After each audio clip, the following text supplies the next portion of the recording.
തന്റെ പിതാവിനെ കണ്ട് അനുവാദം ലഭിക്കാൻ വേണ്ടി ദുര്യോധനൻ തനിയെ പോയി. പക്ഷേ അവിടെ ധൃതരാഷ്ട്രർ മാത്രമായിരുന്നില്ല, കൂടെ ഗാന്ധാരിയുമുണ്ടായിരുന്നു. നിർത്തു ദുര്യോധന, നിന്നിലിപ്പോ ഈ ഒരു തോന്നൽ എങ്ങനെ ഉണ്ടായതാണെന്ന് എനിക്കറിയാം. എന്റെ ഉള്ളിലെ തോന്നലുണ്ടായത് ഇപ്പോഴൊന്നുമല്ല, ചെറുപ്പം മുതലുള്ളതാണ്. അത് പിതാവ് വിചാരിക്കുന്നത് പോലെ എന്റെ വൈരാഗ്യ ബുദ്ധിയിൽ പിറന്നതല്ല. നീ എന്തൊക്കെ പറഞ്ഞാലും ഞാൻ ഇതിന് സമ്മതം തരില്ല. എന്റെ ഈ ഒരു ചെറിയ ആഗ്രഹം പോലും നിറവേറ്റി തരാൻ അങ്ങേക്ക് സാധിക്കില്ലേ?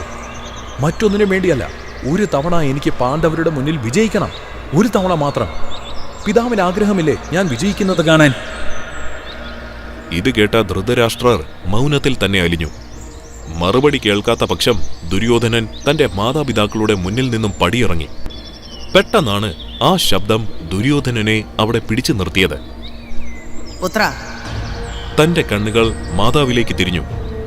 നിങ്ങൾ എന്തിനെയാണ് ഈ ഭയപ്പെടുന്നത്? യുദ്ധത്തിനോ ആക്രമണത്തിനോ അല്ലല്ലോ അവൻ സമ്മതം ചോദിക്കുന്നത്. വെറും ഒരു പകിട കളിക്കല്ലേ. മറ്റൊരു ഉദ്ദേശം അവന്റെ മനസ്സിലില്ല. എല്ലാം നിങ്ങളുടെ തോന്നലാണ്.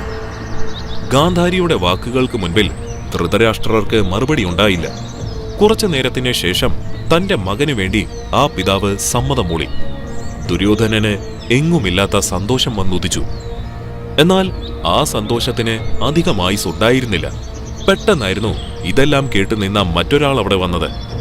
ഭീഷ്മ.